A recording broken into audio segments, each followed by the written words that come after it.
ya. Dan model inventory probabilistik serta model antrian probabilistik. Ya, nanti di minggu depan kita berbicara ke masalah probabilistik. Kemudian situasi keputusan untuk yang tidak ada kepastian. Jadi ini kalau untuk pemecahannya ini tidak diketahui. Nah, untuk tekniknya yaitu dengan analisis keputusan dalam keadaan ketidakpastian. Sir-sirnya orang untuk membuat tekniknya ini. Nah, tapi ini didasarkan pada logika dan pengalaman. Ya, untuk yang tidak ada kepastian ini. Kemudian ada konflik. Yang keempat ini ada konflik. Nah, ini tergantung pada tindakan lawan. Ya. Tergantung ada tindakan lawan. Seperti apa yang teknik yang bisa disarankan untuk situasi keputusan yang ada konflik, yaitu teori permainan atau game theory. Ya. Jadi yang seperti saya contohkan, bisa dalam posisi ada dua, kalau di perusahaan itu kan dua kepentingan yang berbeda antara karyawan dengan pihak manajemen. Ya.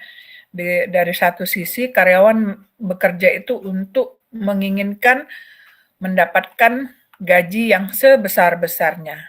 Ya. Sedangkan kalau dari sisi manajemen, dia akan memberikan gaji kepada karyawannya itu dengan serendah-rendahnya. Nah, ini kan satu hal yang bertentangan. Nah, jadi pakai teori permainan supaya kedua kepentingan tadi, karyawan dan pihak manajemen itu bisa diselesaikan. Ya, nanti itu secara teknisnya akan dijelaskan pada pertemuan terakhir ya, kalau nggak salah teori permainan ini. Nah, itu yang untuk ke teknik-teknik yang dipakai, ya. Oke, ada pertanyaan? Ada pertanyaan? Silakan kalau ada yang mau bertanya. Oke, kalau nggak ada saya lanjutkan.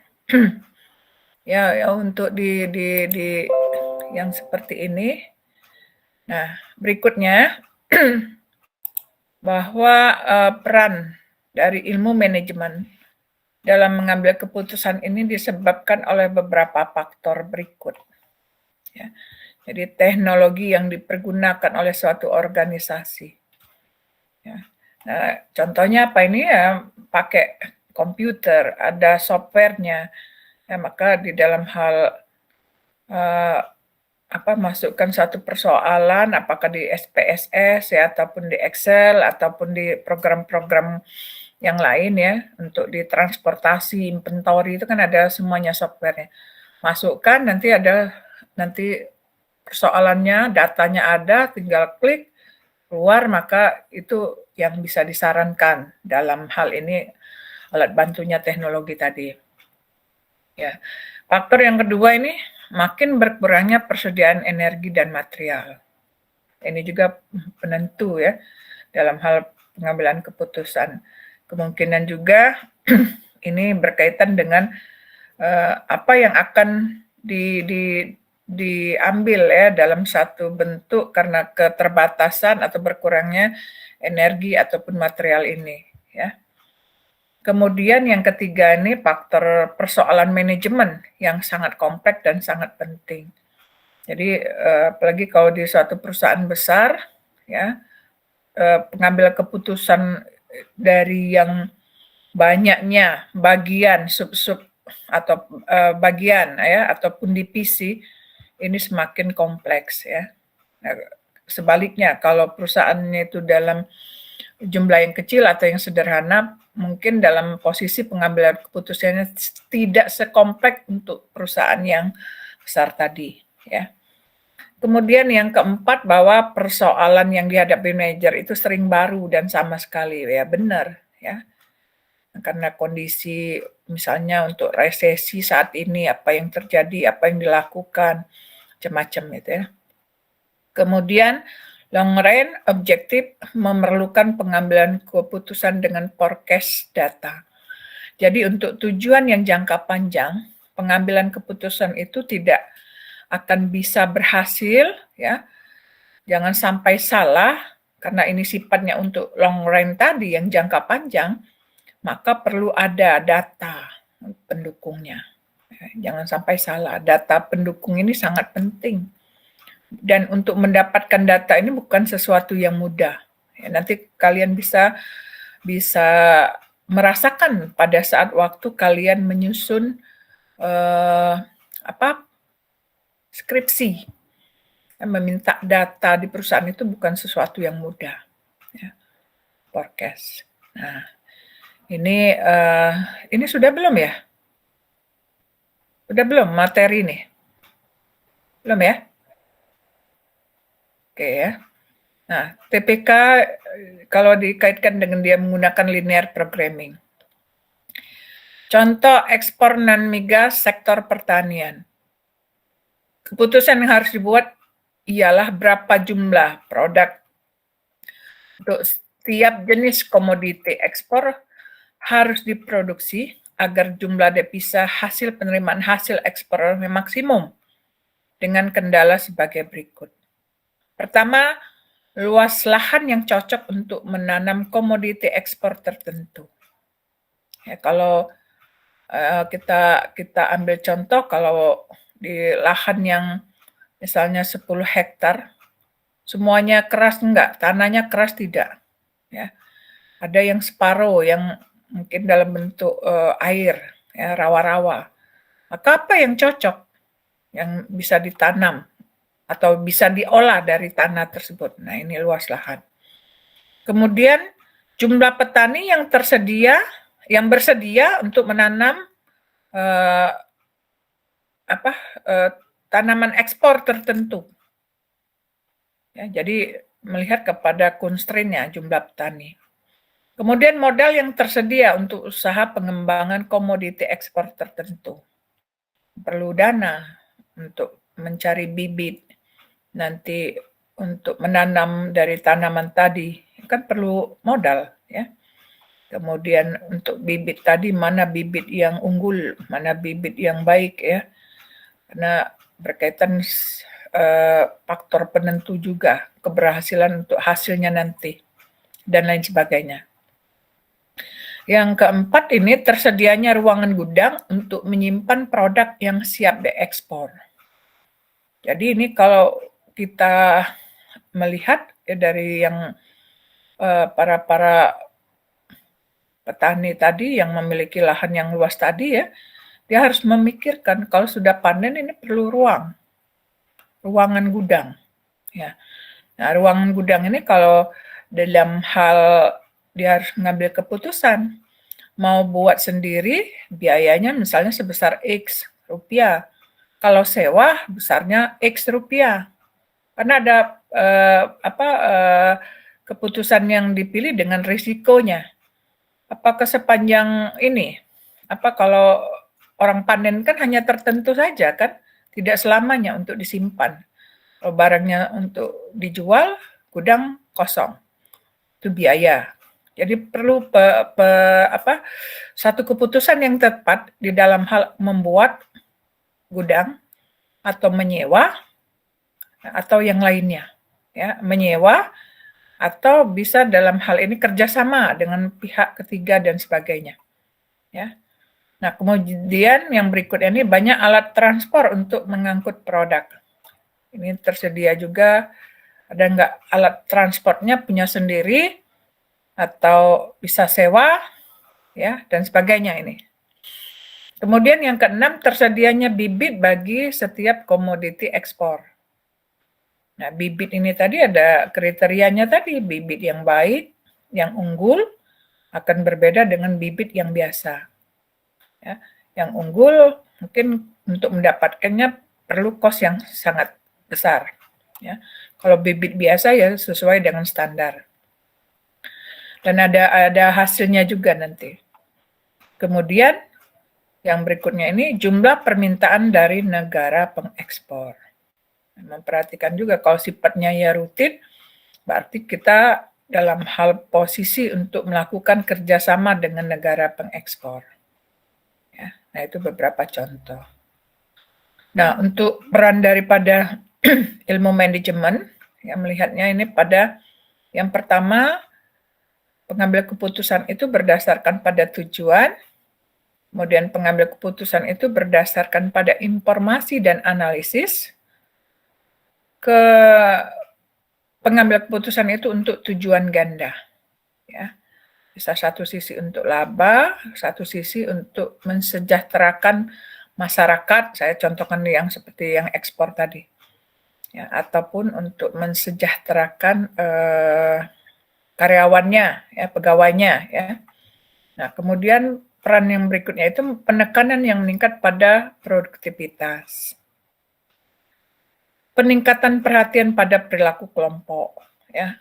Ada manajemen modal, energi, dan material yang efisien. Peran berikutnya manajemen tentang segala kemungkinan yang lebih sistematis. Karena belajar dari beberapa manajemen keuangannya, manajemen marketingnya, pemasarannya, kemudian dari bagaimana untuk mengelola tenaga kerjanya, itu manajemen SDM-nya. Kemudian lebih beraksi dengan faktor eksternal.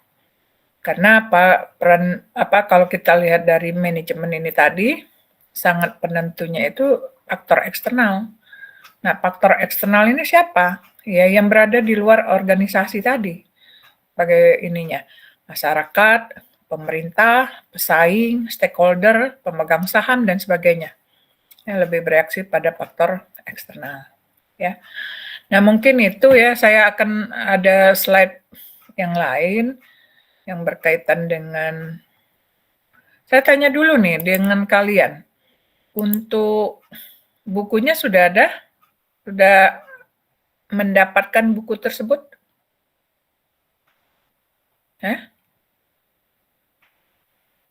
Fauzan, udah ada bukunya?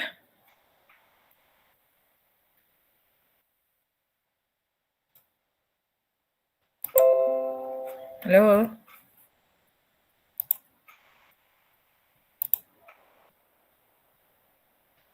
Halo, gimana? Siapa yang sudah punya buku?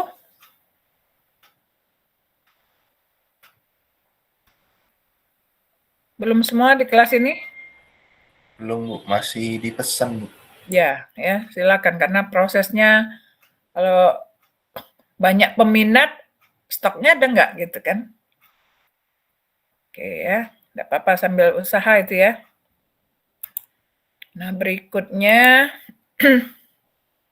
yang berkaitan dengan situasi tadi, saya mau mengambilkan beberapa contoh ini ya. Oke, ini kelihatan? Kelihatan ini ya? Kelihatan, Bu. Kelihatan, Bu. Untuk situasi keputusan yang dari yang ini tadi lebih spesifik ya. Nah, jadi kebesaran sekali ini ya. Nah, ada faktor penentu untuk situasi ini adalah melihat pada pengetahuan dan kreativitas ya. Nah, dalam hal ini mungkin dibutuhkan ya agar decision maker DM ya mampu untuk mengidentifikasikan situasi keputusan itu secara benar. Jadi tadi ada 4 kan, ya pasti, risiko, ketidakpastian, dan ada konflik. Nah, jadi di sini decision maker itu mampu untuk mengidentifikasikan situasi keputusan itu yang seperti apa. Kemudian yang kedua ini dibutuhkan dalam membentuk mental model, cognitive model dari situasi keputusan yang dihadapi. Nah, ini pun juga tergantung dari individu dan dari sisi pengalamannya. Ya. Nah, kemudian di samping itu membutuhkan sumber pengetahuan baik bersifat tacit maupun eksplisit. Artinya kalau berdasarkan data ini, ya, saya sebutkan tadi kan sumbernya itu kan data, forecast data. Kalau datanya sudah jelas, maka dalam hal untuk pengambilan keputusan, karena hubungannya dengan pengetahuan ya, tidak akan salah. Artinya paling akurasinya Memang tidak 100%, tapi bisa mendekati 100%, 99 atau 90 masih dikatakan mendekati 100% tadi. Jadi perlu ada satu pengetahuan. Ya. Yang berikutnya dari sisi kreativitas. Nah, kreativitas ini dibutuhkan dalam melakukan elaborasi alternatif. Jadi misalnya tadi dengan banyak alternatif, nanti kita buat alternatif satu ini resikonya seperti apa. Misalnya ada 10 alternatif. Ya. Resikonya apa? Disebutkan. Kalau kalian hari ini ada kuliah offline, ini kelas Palembang ya, harus ke Bukit ya misalnya ya, Anda harus memutuskan. Jelas di minggu kemarin misalnya dosennya untuk menjelaskan kita kuliahnya offline. Maka apa yang Anda buat satu ini keputusan? Kan sebutkan dulu alternatif kan. Saya putuskan untuk pergi. Tapi perginya dengan apa? Satu alternatifnya naik transmusi. Ada ya masih transmusi ya? Kedua, naik gokar. Ketiga, kalau kita punya kendaraan ini, pakai mobil. Bisa saja ada alternatif, motor. Bisa ada sepeda. Ya, bisa jalan kaki. Bisa numpang kawan. Itu alternatif, banyak alternatif. Kita udah memutuskan untuk pergi. Tapi, setelah kita sebutkan alternatif, ada misalnya 7 alternatif, kita sebutkan resikonya. Ini kondisi hujan loh. Apa yang dilakukan? Kalau hujan, ini tadi naik transmusi. Tepat waktu enggak? Sebutkan. Kalau naik gokar, kosnya berapa? Kalau bawa mobil sendiri, tepat waktu enggak kita datang dengan kondisi macet seperti ini? Berikutnya, kalau naik motor dengan kondisi hujan ini, tepat enggak kita mengambil keputusan? Pergi naik motor, enggak tepat, hujan, basah. Apalagi naik sepeda, nyampe dah. Udah sampai sana lah ngos-ngosan, ngayu sepeda. Jalan kaki, apalagi. Nah, jadi dari situ alternatif itu cari. Kita bisa membuat 10 alternatif, kita pilihkan mana resiko yang terkecil. Itu putuskan. Kemudian, yang kedua ini kreativitas itu dibutuhkan agar mampu untuk mengenali mana alternatif yang efisien dan mana yang tidak. Hitung-hitungan duit tadi munculkan kalau naik transmusi kosnya berapa. Kalau naik mobil dewek berapa minyaknya. Kalau naik gokar berapa. Kalau naik motor berapa. Ya, tapi kita sebutkan ini kondisi hujan. Beda lagi kalau keputusan dengan tidak kondisi hujan. Ya, sebutkan angka rupiahnya. Karena kita berbicara masalah efisiensi. Oke? Ya.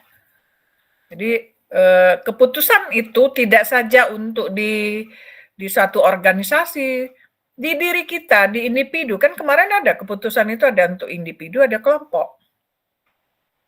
Tetap memperhatikan pada faktor resikonya. Ya. Nah, yang berikutnya, nah contoh daripada kreatif ini ya, dan pengetahuan dalam praktek. Ini dicontohkan seperti ini. Ketika sebuah merek pasta gigi terkenal mengalami kesukaran untuk meningkatkan penjualannya, dilakukan brainstorming untuk mencari jalan keluar. Berbagai alternatif standar muncul dalam sesi brainstorming tersebut. Di antaranya melakukan aktivitas benchmarking terhadap strategi lawan. melakukan repositioning setelah melakukan riset preferensi konsumen, atau melakukan product development dengan memberikan berbagai rasa pada pasta gigi tersebut. Ini kan satu bentuk kreativitas ya. Nah, dari sisi pengetahuan, knowledge ya, semua alternatif ini benar dan dapat dilakukan. Namun, kreativitas yang memberikan jalan keluar lain yang tidak lazim. Nah, bagaimana halnya apabila kemasan pasta gigi itu diganti dari tube timah menjadi tube PFC, yang plastik ya, yang seperti ini ya, PFC itu ya. Nah, tekanan pada tube timah yang dilakukan dengan pengguna ini akan mengeluarkan pasta gigi dengan volume yang bisa dibatasi, sehingga kehematan pemakaian pasta gigi bisa dikendalikan. Namun, sifat PPC yang lentur, ya, dia fleksibel ya, akan membuat tekanan pada tube itu sukar untuk dikendalikan dengan akibat keluarnya pasta gigi relatif kurang bisa dikendalikan. Majet langsung lewat dari yang batas untuk tepat gigi, sikat giginya. Kan itu tidak efisien. Jadi ada keborosan dalam pemakaian pasta gigi. Dan ini akan meningkatkan frekuensi pembelian pasta gigi yang dilakukan konsumen. Nah, ini salah satu contoh bahwa di dalam situasi yang seperti ini, ya, pengetahuan dan kreativitas yang dimunculkan dari pihak yang seperti contoh ini tadi belum tentu dengan menyebutkan alternatif dia supaya berbeda tadi membuat keputusan untuk ada 2 tipe untuk pasta giginya, yang timah dengan PPC. Nah, dia mau sistem coba-coba. Ya, nggak bisa untuk sebelum langsung dipasarkan kepada konsumen, ya, dia harus melakukan uji coba dulu. Kali pejet benar dah ini. Itu harus kreatif. Kalau dari sisi pihak produksi, udahlah ambil yang ini, dari sisi cost-nya biayanya lebih murah kalau pakai yang PPC. Ya. Tapi kalau dari bagian marketing, kemudian ada lagi nanti komplain dari pelanggan, lihat kan ada perubahan. Pada saat waktu dia memasarkan yang PPC, barangnya bagus, tapi ada efek tidak efisiennya tadi. Ya, konsumen kan pengennya lebih efisien ya untuk dalam hal pengeluaran pasta gigi itu tadi. Misalnya untuk 1 tube itu bisa untuk 2 bulan.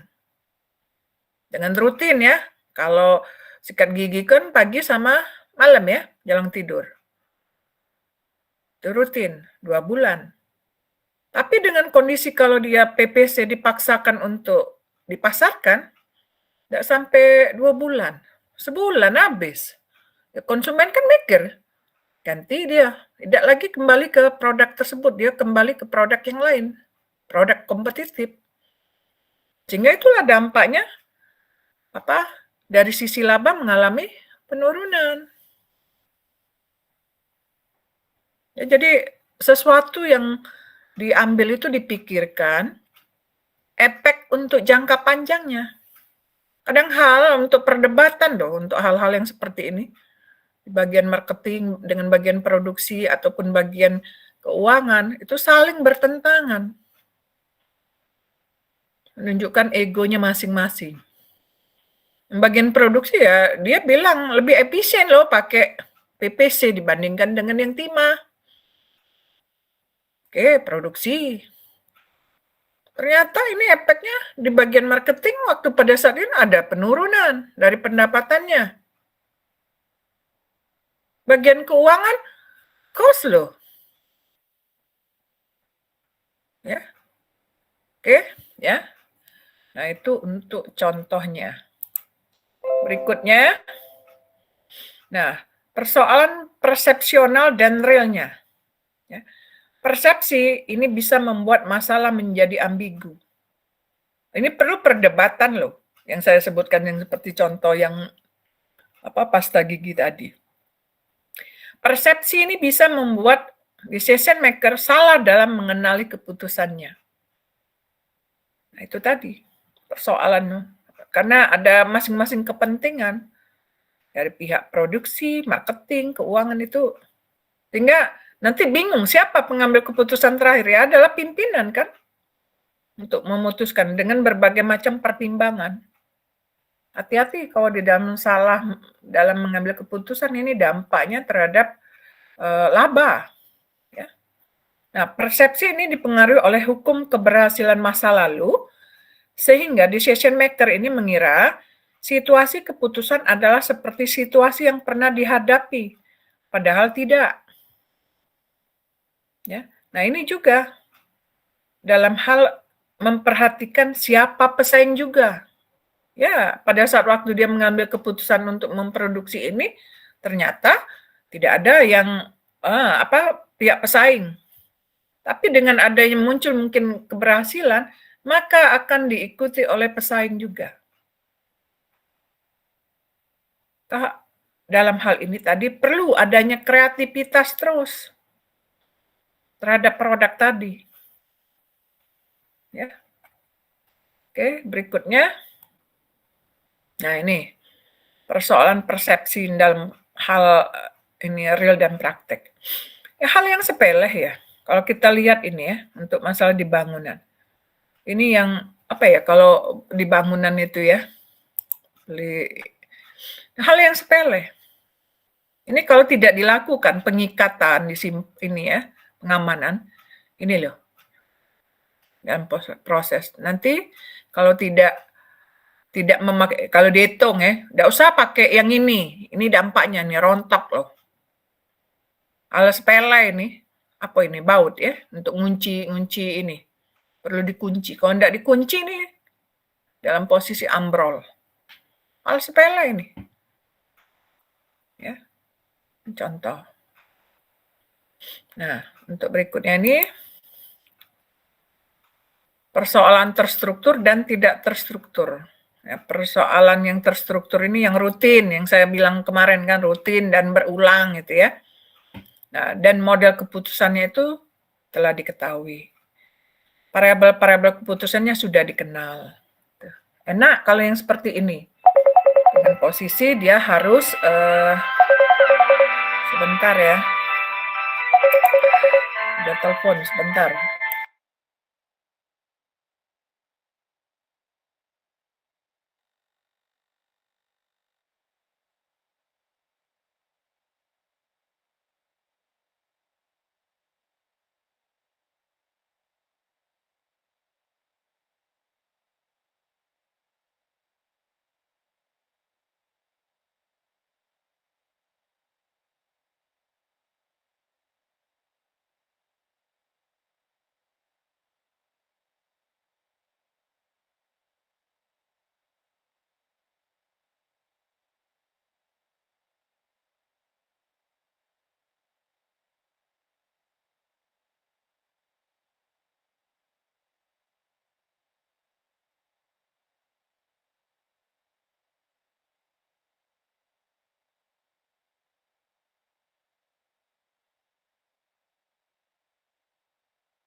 Oke, bisa lanjut ya.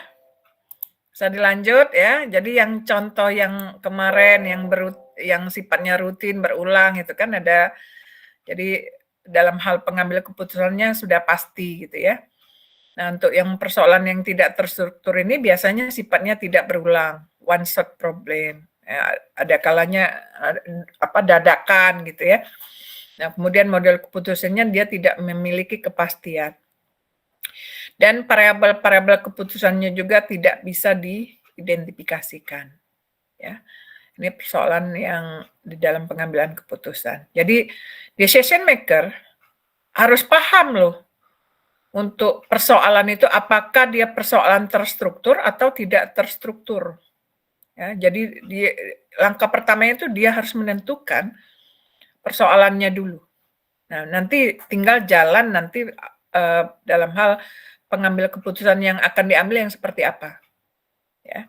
Oke, yang berikutnya, nah yang sudah ini kan ini tambahan lagi ya bahwa certainty untuk situasi keputusan ini certainty, kepastian, uncertainty yang tidak pasti, yang ada resiko, kemudian dia apalagi ada pendamping ya, pesaingnya ya, berhadapan dengan lawan tunggal ya. Jadi kalau dikatakan seperti yang ada konflik tadi, kalau pihak perusahaan menetapkan untuk upahnya sebesar ini, dari sisi karyawan dia menginginkan sebesar ini, tidak ada ini. Jadi apa yang dilakukan ini sangat bertentangan ya. Nah, decision maker ini memiliki tujuan jamak. Tujuan jamak itu kan banyak ya. Dalam hal, tapi yang perlu ditekankan di dalam hal untuk tujuan jamak ini tadi adalah keputusan yang paling efisien dan efektif. Ya. Tujuannya jamak ini harus mengambil keputusan yang efisien dan efektif. Keputusan itu bisa secara berkelompok dan pada situasi yang rumit. Ya.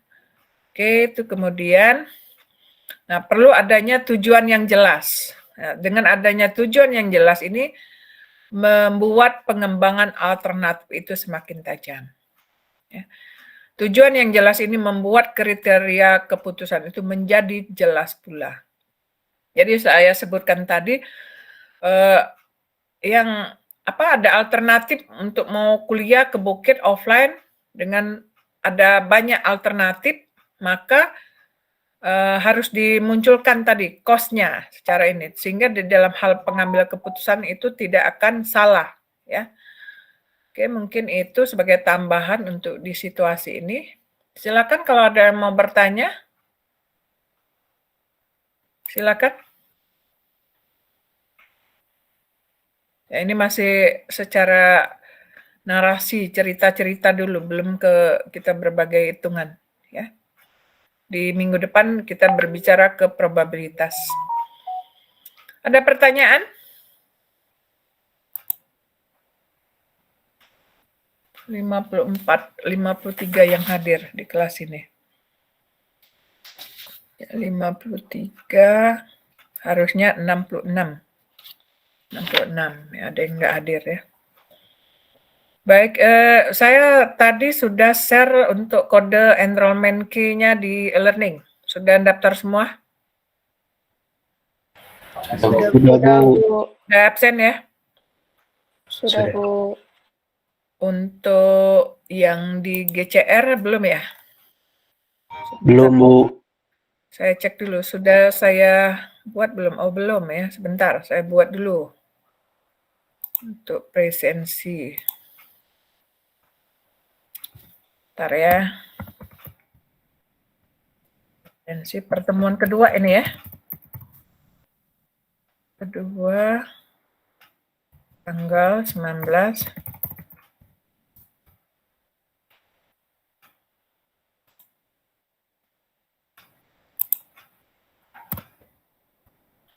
Hadir.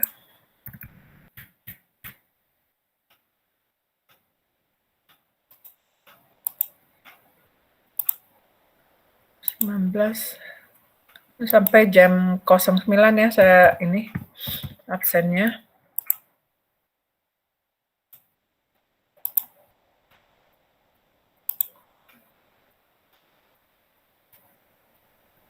Oke, itu sudah saya share untuk absen, silakan absen untuk DGCR.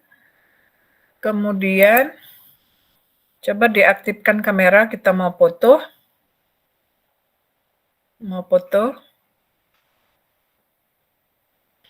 Ini hujan pagi-pagi, ya, dari semalam ya.